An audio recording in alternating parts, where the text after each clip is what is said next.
Welcome to the Show Up Dad, where we explore fatherhood and share insights to support dads in being present for their families. I'm your host, David Mendonca, and today we'll be talking about family, children, and their roles as fathers. But before we start, I want to thank our sponsors. This episode is brought to you by Tallman Equipment, your go-to source for quality tools and equipment in the power line industry. Visit tallmanequipment.com to see their selection of tools. I also want to give a shout out to the Show Up Dad Foundation, dedicated to helping fathers become more engaged in their families through workshops and community support. To learn more about our mission, visit the showupdadfoundation.org. Today, guys, I want to welcome David Pissarra, the founder of Union of Dads and Dad's Law School. His focus has been on giving fathers the tools they need to advocate for themselves and their children. Through their online programs and live events like Dad's Badass Bootcamp, he teaches dads how to gather evidence, present their cases in court, and create parenting plans that benefit both them and their children. My goal is not only to improve this or to bring you guys more understanding in this if you're going through this, but David is going to be able to help out with the legal outcomes, but also to empower you guys emotionally so you guys can show up stronger for your families. He has over 125,000 aged 24 to 50 in his community, and he has seen firsthand how transformative education and support can be for fathers who feel overwhelmed by the legal system. So today, I'd love to just share what he's going to do for you guys. Please welcome David Pissarra. Thank you. Hey, Dean, it's great to be here. Really looking forward to having a great conversation. Absolutely, David. Well, man, brother, go ahead and open up by how you got started in all this, man, if you don't mind. Sure. Well, it's kind of a windy tale. I graduated law school, and my partner who I'd met in law school, and I opened up our practice. And I said, "So what do you want to do? Like, what kind of law do you want to do?" And he said, "Family law." And I was like, "Oh, gross." I wanted to do business law. I wanted to go like champion of industry, do mergers and acquisitions, form corporations, build factories. And I would go to the Rotary Club and the Chamber of Commerce, and I would talk to people at the Elks Club about I do business law, business development, and it was crickets. Just no one wanted to talk to me. And at the end of my little dog and pony show, I'd be like, "Oh, and my partner does family law," and they would bum rush me. Can he lower my child support? Can he end my spousal support? Can he get me out of this marriage? I need help with this. I need help with that. And before I knew it, his calendar was so full, it started spilling into my calendar. Dang. So now I'm like, okay, I'm covering this hearing and I'm meeting with that client. And in like 3 months, I went from business lawyer to family lawyer. And I woke up one day and all of a sudden I'm like, wait, how did that happen? Like, I didn't even know about it. Go on about 5 years, and I'm working. We're dealing with men, women, all kinds of crazy. And one day, this woman comes in, and she's made some really bad decisions, and she's blaming me. It's my fault. Like, she's about to lose her alimony and her divorce because she went to Vegas and got remarried, and her ex-husband had a private investigator following her. Somehow, I'm supposed to A, have not let that happen, and B, fix it. Because it's not fair that she's losing her alimony. Yeah. Go away. Get out of my office. And I just had enough. I couldn't take it anymore. I was just stressed up to here. But there were mortgages, there were dogs, there were kids, there were things that had to be maintained. Had to reconfigure the practice. And I looked at it and I'm like, okay, who are the clients I like? Who are the clients I don't like? And it was literally like boys on the right and girls on the left. And I looked at it and I'm trying to figure out like, okay, what's going on here? Well, men walk into my office and they're like, "It's over. I want out. What's it going to cost me? How long is it going to take?" So I say, "It's 6 months. Give me $5,000 retainer and I'll call you when I need you." With her, it's, "I want to destroy him. I want the kids. I want the house. I want all the assets. I want him in jail. I want him turned into the IRS for tax fraud. And I want him to support me for the rest of my life. Wow. And I have no money, so you got to go to him to get it." And I'm looking at this going like, okay, you as a person are just not who I want to represent. And B, if I have to go to him to get the money anyways, why not just start there? Yeah. So that became men's family law. And we did men's family law for about 15 years. And I primarily focused on fathers and husbands. And about 4 years ago, I was reconfiguring my life thanks to COVID, as we all were. And I realized that one of the things that I really want to do is start focusing on dad. because I'm seeing so many fathers just getting destroyed in family court. They don't know what they're doing. They can't afford a lawyer because they're paying alimony and child support, supervised visitation, and anger management classes, and batters intervention classes, and they're living in their truck trying to fight to see their kids. And no one is stepping up. So I'm like, all right, let's start this Union of Dads thing. And then I came up with Dad's Law School. And Dad's Law School is a program designed to teach dads what to tell the judge, why you're a great dad, and how to represent yourself when you can't afford a lawyer. It's designed to give dads the information they need, not to be a lawyer, but to be able to represent yourself competently enough that a judge is going to look at you and be able to say, you are a great dad. Let's get you more time with your kids. Because oftentimes dads walk in the court and like, I'm a great dad. Give me my 50% custody. Yeah. Well, that's not going to cut it, buddy. Because every dad that's ever walked in the court has said, I'm a great dad. You got to give the judge more. So what I did was I created dadslawschool.com to help dads figure out what's the more. And we've got video courses that teach dads how to do that. And then as I was working with fathers, they're like, can we get together and talk about this stuff? So we started having monthly meetups. Twice a month, we're doing monthly meetups. Uh-huh. We're bringing dads together. What I'm finding is that dads who are going through divorces and child custody, they need the support. They've Yes. lost their family. They've lost their friends usually because she's isolated him from them. Maybe they've lost their biological family. They don't generally have a lot of friends at work they can talk to about this stuff, and they don't want to open up. So I'm creating a community of dads who are going through the same stuff. They're giving each other the emotional support as I'm giving them the legal training and sort of the strategy and tactics to how to get more time with your kids. Mm. So that's what's going on. That's how I kind of ended up here at Union of Dads and Dad's Law School. And it's so important, David, that about the support, like you're talking about. I've known guys who have committed suicide over this. Many. I mean, it's insane Yeah. the level of mental health abuse that the toll that it takes. You know, it's unfortunate, and it's on both ways, both men and women. But I've seen a lot of men just, they're not able to open up. Like you said, we're taught to rub dirt on it, not to share our emotions or feelings. And then typically companies aren't really supportive of you because you're usually the breadwinner. They're typically not really supportive of you when you're going through it. All they know is that, hey, you know, we understand you're going through this, but, you know, you still have a job to, which I understand, right? But man, there's got to be something else out there for men who are going through this abuse, this emotional abuse, because it is horrible. Some of the stories that I have heard is downright atrocious. You know what I mean? It's atrocious, you know? And the hardest thing that one of the biggest problems I have dealing with men is they don't even recognize the abuse. Yes. They don't even recognize that they have been abused. And it cuts both ways because they're also like, I never abused her. Hold on. We have a new definition for abuse these days. It's making the rounds. It's no longer like you took up hands against somebody. It's verbal, it's emotional, it's financial, it's coercive control is this new term that I'm like, Yep. I've been speaking English for 58 years now, and Yeah. I am not clear on what coercive control means. Because is that like, well, when one party is using sex as leverage to get something they want, is that coercive control? Mm-hmm. Certainly sounds like it to me, but God forbid you should raise that in. Yeah, exactly. No, I've heard all those same terminologies too. Coercive control. The big one I'm seeing is the stay-at-home moms. It's like, I never signed up for this. And it's like, what? You've been married for 20 years and you never signed up for that? Really? Yep. You know, What that's I the, always love about the stay-at-home moms is the unpaid labor that they're doing yeah. as a stay-at-home mom. And I got to tell you, like I get it. You're not getting a regular paycheck, but if you're getting your mortgage paid for, your food paid for, your gas paid for, your hair, your nails, your clothing, your trips, Yep. I'm sorry, that's compensation.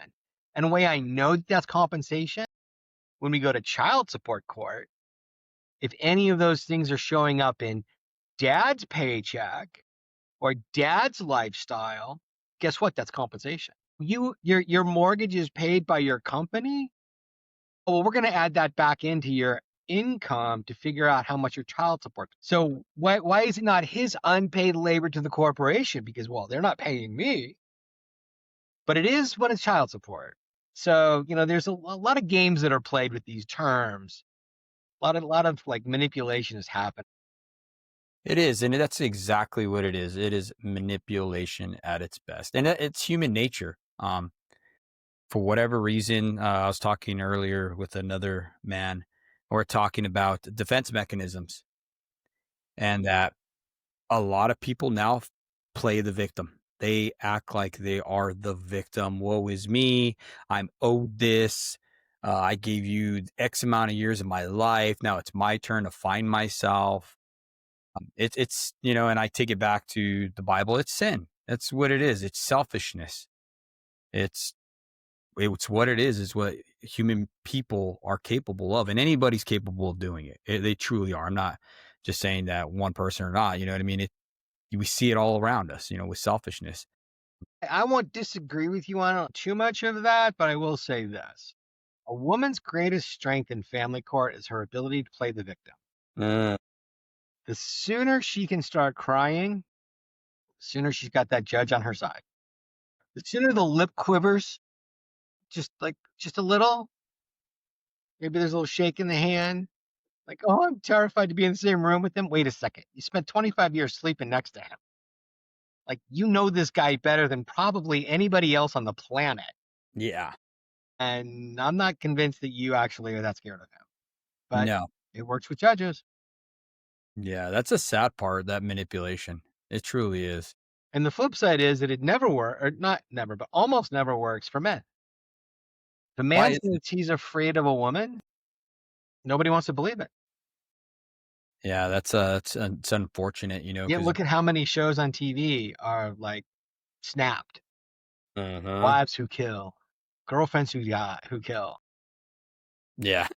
So don't tell me it's not possible. I mean, there was a woman just today who was convicted life in prison without possibility of parole. She murdered her husband. Wow. I saw one here at in Southern California where the lady actually killed her son at Disneyland because she didn't want to return him to the father. Cut Yeah, his throat. yeah. 40-year-old woman. That's insane. It's one of the problems with when people have children together and they split up and they're looking at the children as property, Uh-huh. not as individuals. It's one of the things I talk about in my book, Dad's Child Custody Action Plan. You can't look at the kids as yours. They're not property.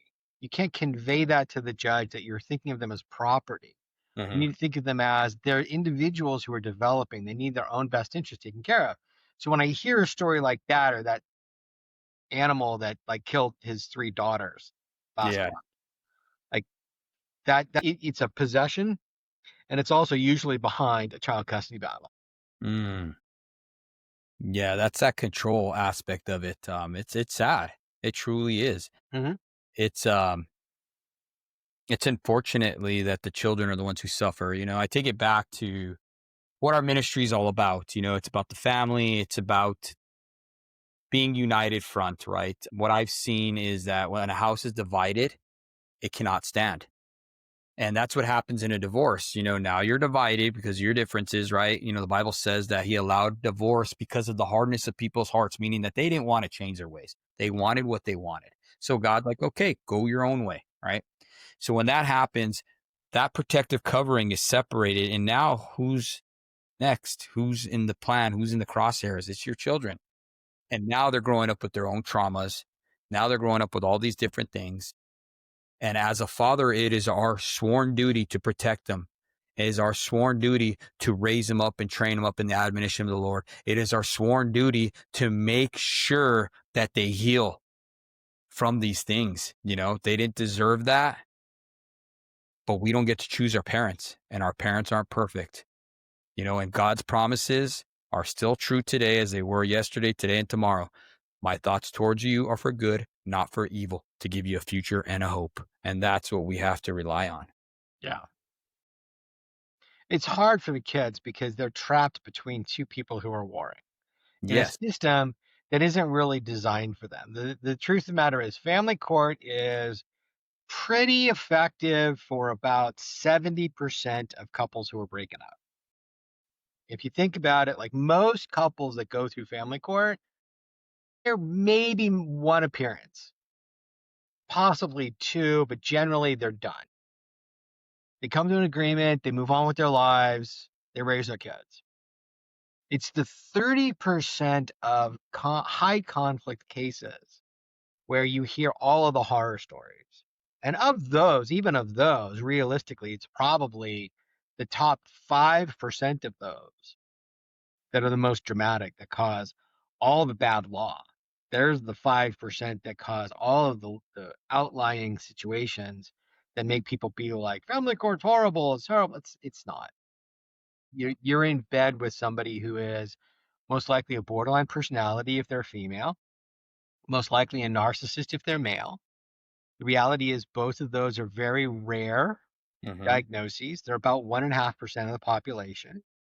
So when you see all these TikToks and all the Facebook posts and all the memes of, I married a narcissist, I'm dating a narcissist. You're not. You're dating a human being and you're going through a breakup.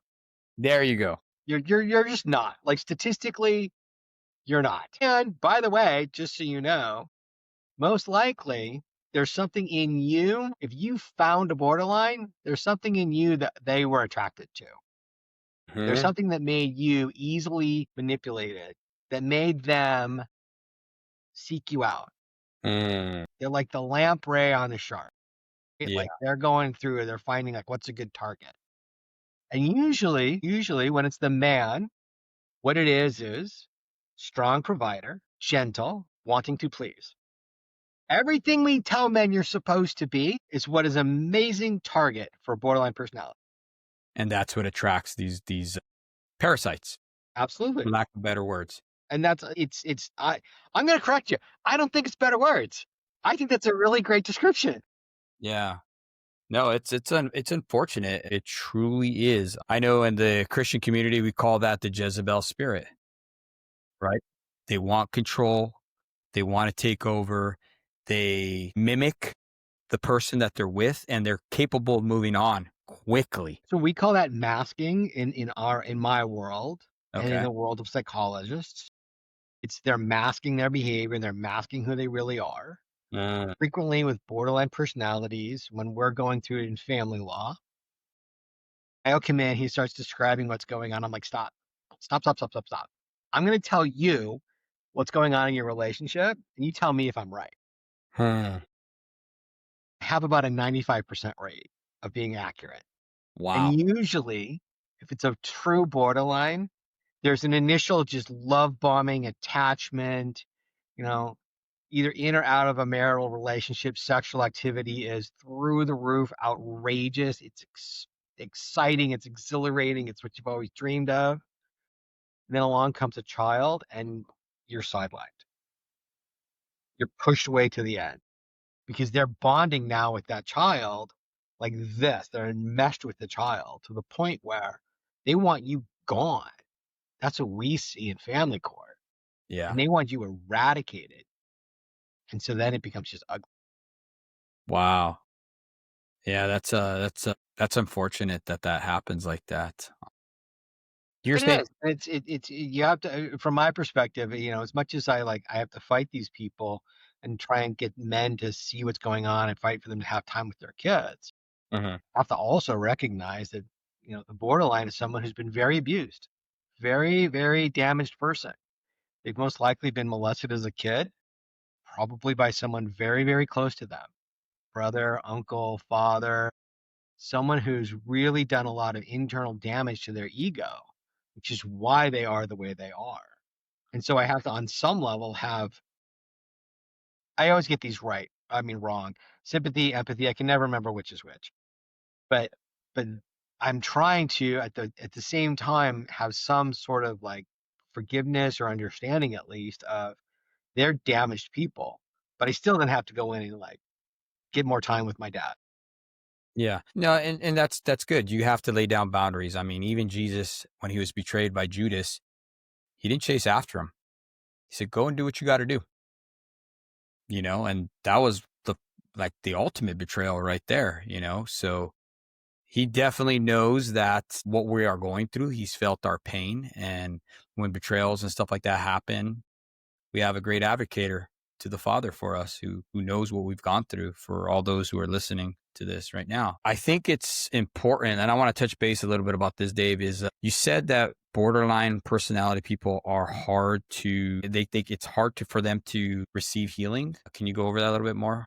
It's absolutely, and the truth is, it's almost impossible for Okay. someone who's truly got borderline personality disorder to heal. And the reason why is because they're so damaged as children.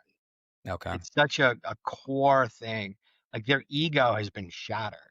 Like you and I have a sense of internal ego of who we are as people walking through the world, and we have a moral compass and we deal with reality. I recognize that there are certain hard truths in the world. Borderline personality doesn't have that. They're essentially like an empty shell, and they're trying to fill that shell by creating a reality of what they think the world is so that they can fit in it. And Mm-hmm. the reality is they can't, because they're so damaged that they can't deal with reality. So they just make up their own reality. They'll tell you what they think you're doing. Frequently, that's called gaslighting. And that's the term that's used a lot these days. Mm-hmm. Frequently wrong. People get it wrong all the time. Mm-hmm. People don't know what gaslighting really means and where it comes from. So moving the piece, dealing where one man was trying to drive his wife crazy. And so he would change reality and then tell her that she's not seeing the change that she sees. And so we have the same thing in our world, where we've got people who are telling us that you're the one that's the problem. You're the one that's being aggressive. You're the one that's terrorizing me. And I have a saying in Dad's Law School, and it's, when you're dealing with a borderline personality, every accusation is an admission. Mm-hmm. Whatever they are accusing you of doing, guaranteed they are doing it themselves, because it's the only thing that they can actually see. The Yeah. only thing they really know is what they're doing, and then they have to like flip it and try and make it your problem. And that's actually biblical. The Bible says that you need to take out the log, or take out the log of in your own eye before you tell someone else to remove the splinter in theirs. Mm-hmm. Meaning that what you're recognizing and what you're seeing, you're doing it yourself. You better be pretty clear on that. And the problem with borderlines is they just can't. They just have no ability to understand. Is there medication for that? There really isn't, because it's a core training of who they are, Mm-hmm. the core messaging, its core thought patterns. And so unless they rigorously go to see a therapist and really have a desire to change and really commit to it, they're not going to change. Like the success rate of getting a borderline treatment is about 0.01%. Like it's not going to happen. Wow. And I tell guys this because I want them to understand you have to now deal with somebody completely differently. Yeah. You have to no longer think of them as you wanted to. You now need to think of them as they. Wow. That's deep, man. I didn't know it was that debilitating like that. How dangerous are they though? Like, what have you seen? Like, I mean, it sounds pretty dangerous. I mean, So we had a colleague who was dealing with a borderline personality, and she wanted to set up the father of her son for abuse, to the degree that she had her own child sunburned with third-degree burns, whoa. blamed it on the father. Oh my gosh. Yeah. There's really no limit. Like depending on how bad their borderline is, like Uh-huh. like they'll go all the way to murder. Like it'll happen. That's when you see a parent who has murdered their child, most likely they're a, Yeah, man, that's awful. it's terrible.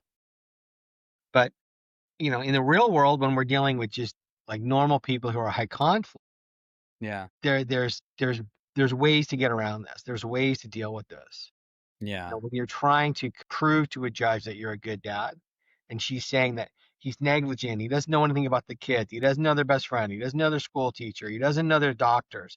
He doesn't know their shoe size. It's always the shoe size. I don't know why that is, but it always comes up. There's ways around that. And so that's what we teach at Dad's Law School is how to deal with a high conflict personality and how to prove to the judge that all of these allegations she's making are false. And here's the evidence to prove it. Mm. Man, I didn't know that they took it that far like that. Gosh darn, that's scary. It truly is. You know, I've heard of stories where women will totally abandon their children, you know, and just leave That's completely. good. Yeah. That's it's better if you've got someone who is that abusive and that mentally unstable and that damaged, let them leave. Like get somebody in there to raise those kids who can actually be loving and stable. Yeah. It's better to have a different person who's loving and stable in someone's life than an abusive biological parent. I heard something interesting earlier today.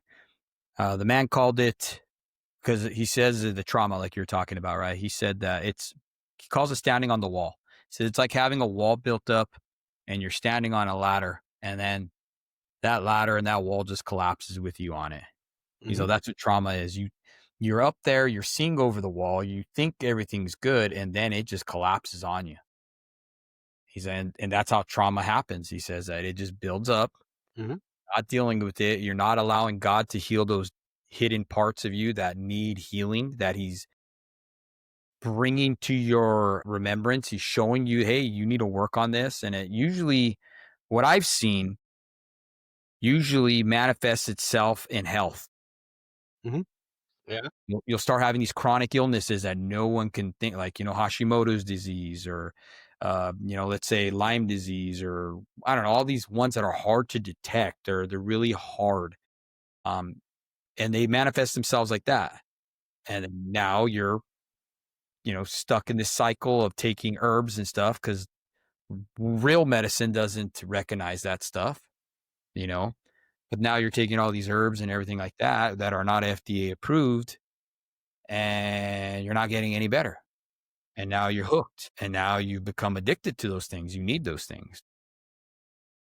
Well, it's one of those things like if you're trying to treat a snake bite Mm-hmm. with vitamin C, Mm-hmm. vitamin C is not going to hurt you, but it's also not going to help you with Not the gonna help snake you. bite. Yeah, it's snake oil, like back in the day. Remember the old snake oil? Yeah, you know, the tonic, exactly. And I think it's just people that are preying on others out there, knowing that they're in desperation. Because I truly believe that some of these people know that they need help. They don't know where to go, though. And now you have these people saying, well, maybe you have this. Maybe you have this chronic illness. Maybe it's chronic mold. It's all these different things. And now you're in this cycle of spending $20,000 to $30,000 a year paying for medications for something that never even gets you better. Right.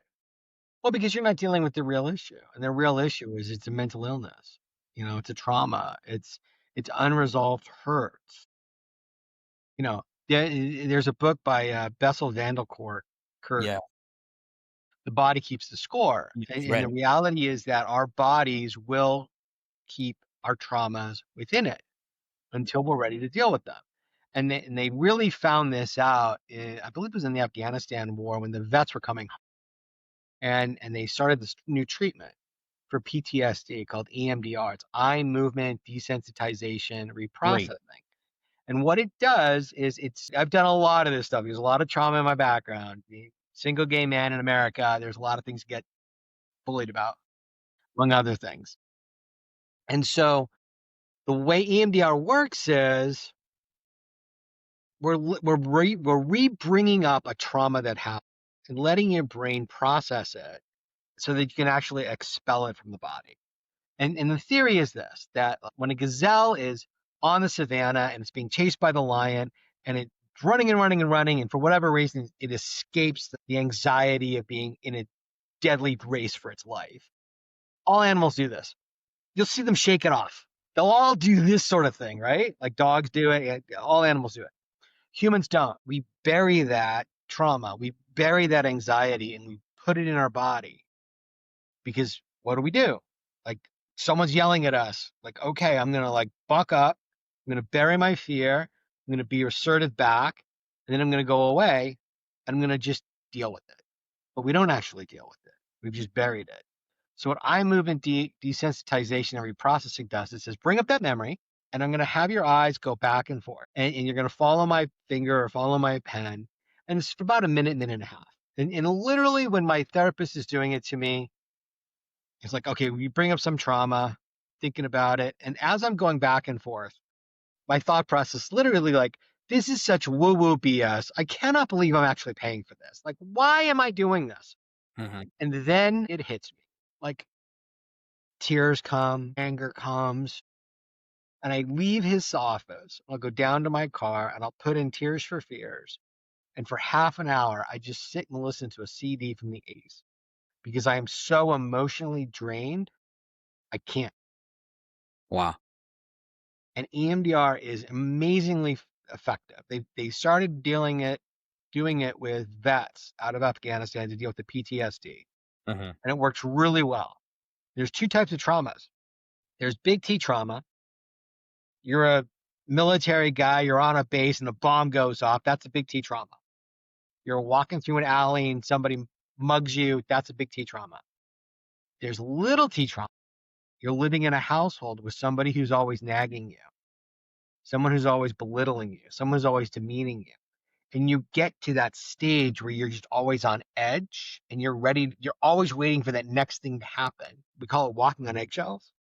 Those are Yes. little T traumas, which EMDR works better on, but it takes longer because there's so many of them. It's so repetitive. It's so burned into our brain. So EMDR is amazingly useful for people who are going through this stuff. And one of the things for men is to recognize that they've had hundreds, maybe thousands of little T traumas in their relationships. They glossed over. They just like, I don't care. I'm gonna ignore that. Like, she's gonna tell me I'm not good in bed. I don't make enough money. I don't do enough around the house. I loaded the dishwasher wrong. Whoever takes classes in how to load the dishwasher? No one. But that's Yeah. always a place where they love to attack you. You're not doing it right. You're folding the towels wrong. Mm-hmm. You're folding the towels probably the way your mother taught you to fold the towels. You're doing what you've always done your entire life. She's doing it the way her mother taught her. Her way is right, your way is wrong. Why? That's a trauma. You guys are conflicted, and she's telling you you're not doing anything right, you're doing it wrong, to the point where you just start shutting down.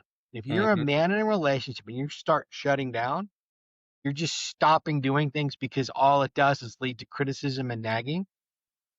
A, those are traumas you need to deal with at some point. Yeah. B, you need to recognize that you're not resolving things in your relationship, and that's going to cause long-term damage to the relationship. And C, she's being abusive. She's Mm. not communicating, she's attacking. That's abusive. Yeah.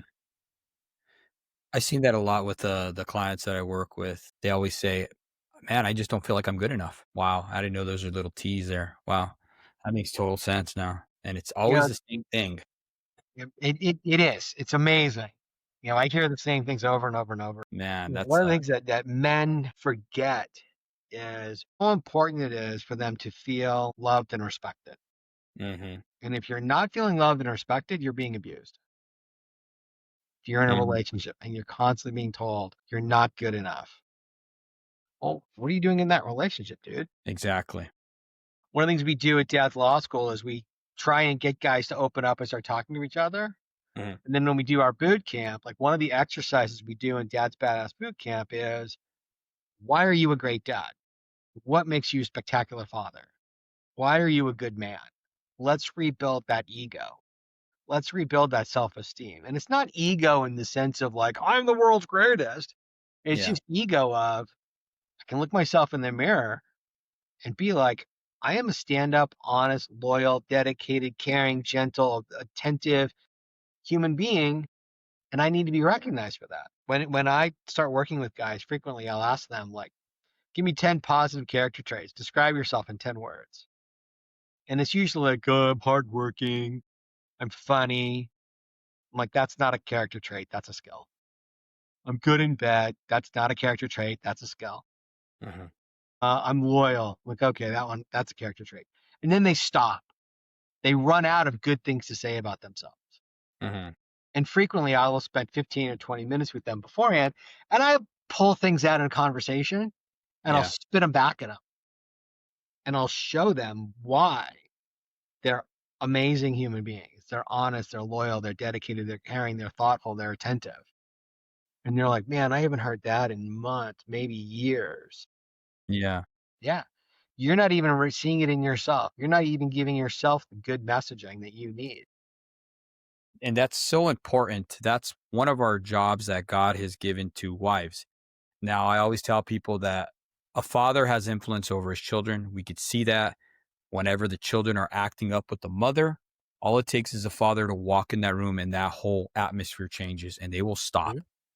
Yeah. Now, at the opposite end, like you're talking now, the wife has influence over her husband for good or bad. And when she is not encouraging him, when she is not speaking life into him and she is speaking death, as a result, you're going to get that. You're going to have that husband shutting down, and it's a reciprocal. Now the husband doesn't want to love and treat his wife as a extension of his own body, right? Now, here's the kicker, though, what I always say. Yes, that is happening, but God still says this is what you have to do. You need to love your wife as you love your own body. You have to treat her, you know what I mean, and do all these things that God says, regardless of how she's treating you. You still have to answer the Lord, and the Lord will deal with her on her end. And if she doesn't, there's going to be no peace, no joy.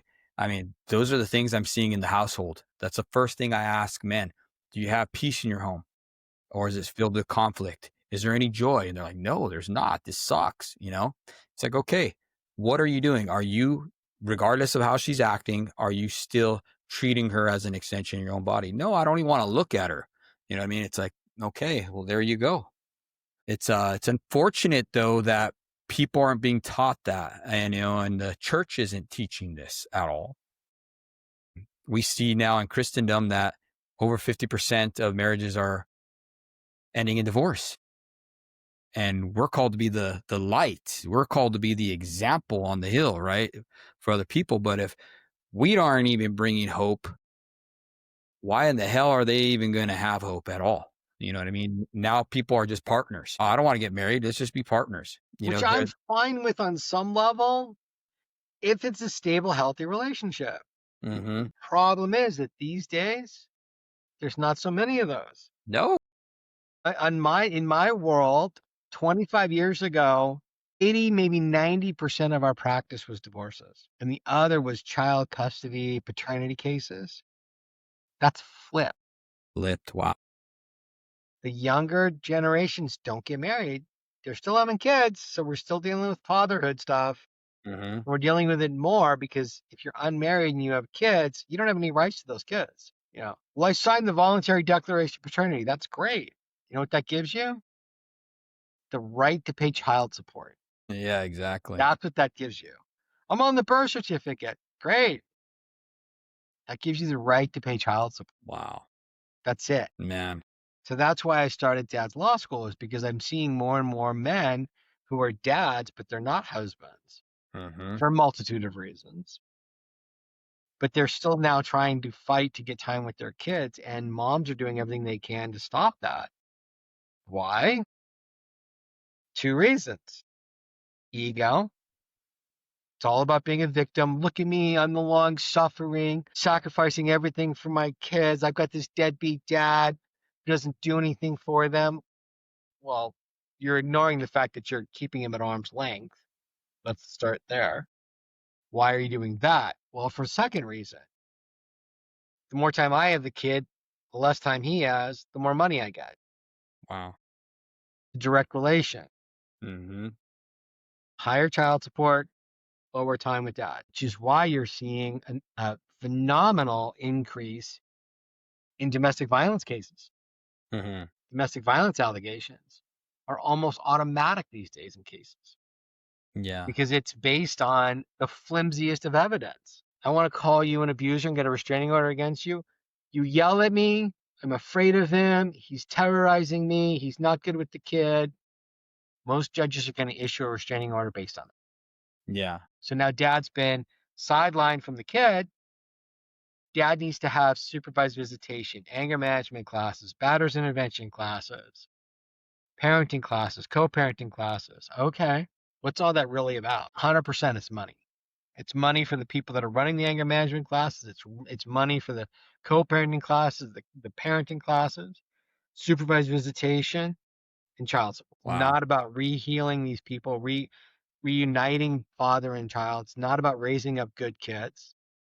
It's about doing everything we can to keep dads away from kids, which is why in my book, Child Custody Action Plan, I'm teaching dads like this is how you show up in court to get more time with your kids. That's why in dad's law school, we teach dads this is how you show up.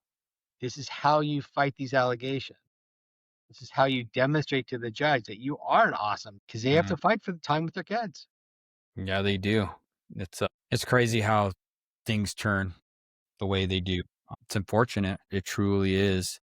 What are some of the action steps that you encourage fathers to prepare for family court and like overcome biases to build those relationships with their children? One of the first things we teach in dad's law school is go to Office Depot or Staples and get one of those office desk calendars, the big ones. And whenever you have your kid, whatever you're doing with them, take the receipt and staple it to it. Make a big letter on the day you've got your kids of I had the kids, we went to SeaWorld, we went to the Raging Waters, whatever you did with the kid that day, keep track of it so that 3 months or 6 months or 9 months down the road, when you've got to explain to the judge that you are an active and engaged father, you've not only got a history, a calendar of other things you've done, you got all your receipts in one place. So it's an easy way to like take them off, scan them, copy them, give them to the judge. So the judge can see like, okay, he's telling the truth. Mom's saying he never spent any time with the kid, but I got, 43 dates and receipts and pictures.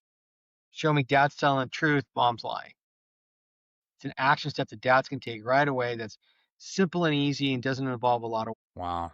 No, that's a great plan right there, saving all the receipts and stuff. Yeah, because it's about proving, that you are a father. Because no one, percent. I mean, you can go in there and talk about how great of a father you are, but you have to prove it. And that's It's sad. it's one of the biggest problems we have is we'll go into court and mom's got a stack of everything that he's ever done wrong. Like she's just laying it all out in her declaration, telling the judge why he's lazy and abusive and negligent and doesn't know what he's doing. And he doesn't want to do that. Men generally don't want to be aggressive and assertive. They don't definitely want to go into court and be like, but they have to. And so they need to learn how to use that evidence when they've got 75 text messages that show her calling him lazy and abusive and terrible and triggering him into arguments. They walk into court and they've got, 300 text messages printed out. And they're like, I've got all this evidence, Your Honor, to show that she's negligent and gatekeeping and not letting me see the kids. And they Uh, don't know how to actually get that stuff into court as evidence. So one of the courses we teach is evidence of how to actually use a text message, how to get it into evidence so a judge can rely on it. Because if mhm. you just give a judge and you like, I've got 300, you might as well be saying I've got nothing. Because if it's not actually admitted and relied upon by the judge, it doesn't exist. So you've got to have that one text message that proves what you want, be able to say, Your Honor, I want to mark and identify petitioner's exhibit 1 text message between me and mom on June 23rd, 2023, where she says this. And then you get that admitted into evidence. Now a judge can actually rely on it and make a decision based on that information. And we teach that at Death Law School. No, you got a lot of good information on there, man. I appreciate that. I know it's going to help out tremendously with a lot of fathers out there. Thank you. It's uh, it's crazy how the justice system is just a money machine. That's all it is, you know. But Like I said, 70% of the time it works okay. It's a nightmare for the other 30%. And it's truly appalling. Like top 5%, but generally it's a okay system. It's awful that those egos, someone wants to be right. Someone always has to be right, and it's just like, be the adult, check your ego, do what is needed for the best interest of the children, but unfortunately, some people just don't think like that. I don't know if that's a character flaw or just something they're taught. One of the big things I'm teaching my children now is to take responsibility, take That's what responsibility. dads do. Dads do that stuff. That's why dads are so important to kids. Moms don't generally do that as much. Moms are much more like, let it go, nurturing. Can I get you a cup of soup? Uh-huh. No, it's not that important. Let's make some excuses. Where dads are like, I don't care. Get your homework done, do your chores, show up. Hmm. That's why dads are important to kids. Yeah. I saw a statistic the other day about fathers and through the National Father Initiative that we were a part of. And it said something about how a mother's important, right, in a child's life between the ages of like 0 to like, I don't know, 5. They need that nurturing, they need that, all that stuff, right?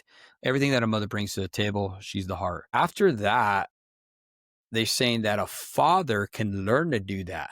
He can be nurturing and everything, but a mother cannot be what a father can be. And I thought that was interesting. You know what I mean?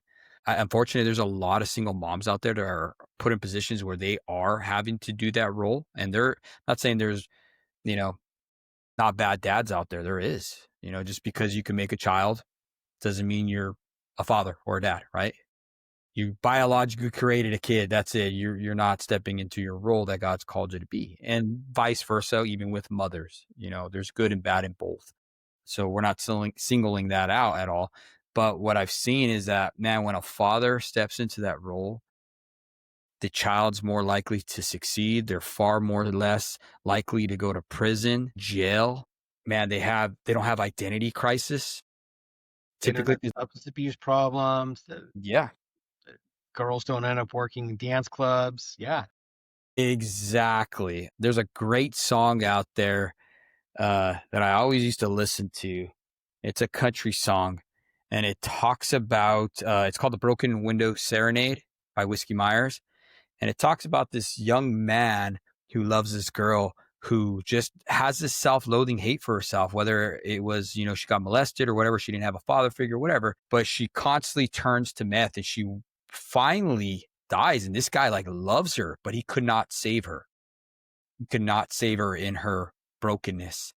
And he talks about how they're lowering her in the casket, and he's just remembering all the things. Man, he couldn't help her. And I think that's sad. That brought revelation to me for my daughter, because I didn't have the greatest relationship coming up with my daughter. Right, I was on the road a lot as a lineman, and I was building power line.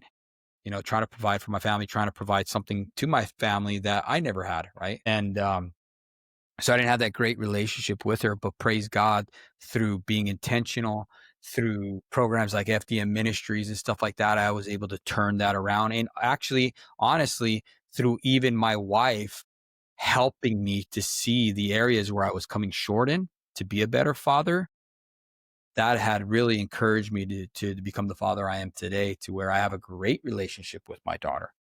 I mean, it is absolutely amazing how far we've come, So that is just some insight, and to bring you guys hope who are listening, man. It's never too late to be able to create those relationships with your children. It's never too late.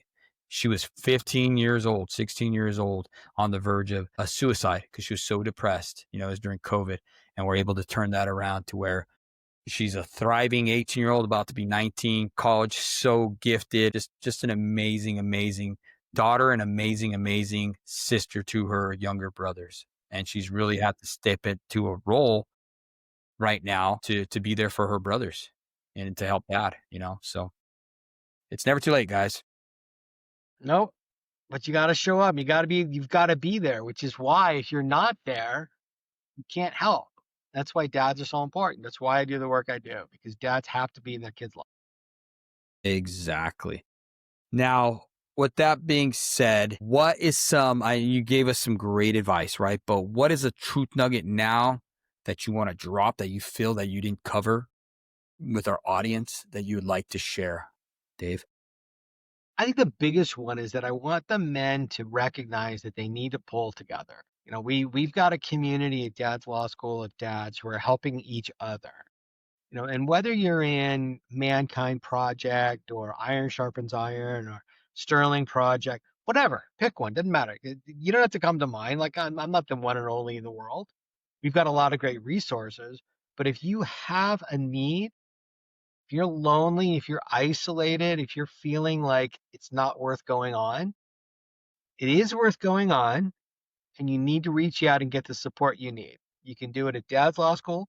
You can do it at Mankind Project. You can do it at your church. I bet your church probably has men's groups. They probably got some support group. Wherever men gather is where they're going to find the healing and the support they need. It's the biggest conception I think in society is that men are naturally going to attack each other. And that's not been my experience. My experience has been if I put three men in a room and one of them opens up about what's going on and how he needs help, the other two will rally around. Yes, we definitely need that community, guys. So you heard it right from the man himself. Go check out davidslawschool.com. Hit him up if you guys want to get a part of his amazing things that he's doing there, helping out fathers, helping them out with their family court issues, and just preparing you guys. Hit him up, man. We'll have it on the show notes as well. Also, the Show Up Dad Foundation, hit us up on a DM. We have our parenting ministries that we deal with. They're free to you. We'll send them to you. You could download them on our website as well. We also have it now translated to where you can just listen online to it. Pastor Craig Castor and his amazing team at FDM Ministries have been really, really working towards getting that out there.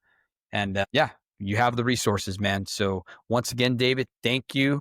We appreciate you coming on in here and just sharing what you do, man. Appreciate you. Thanks, Dave. It's great being here. Absolutely.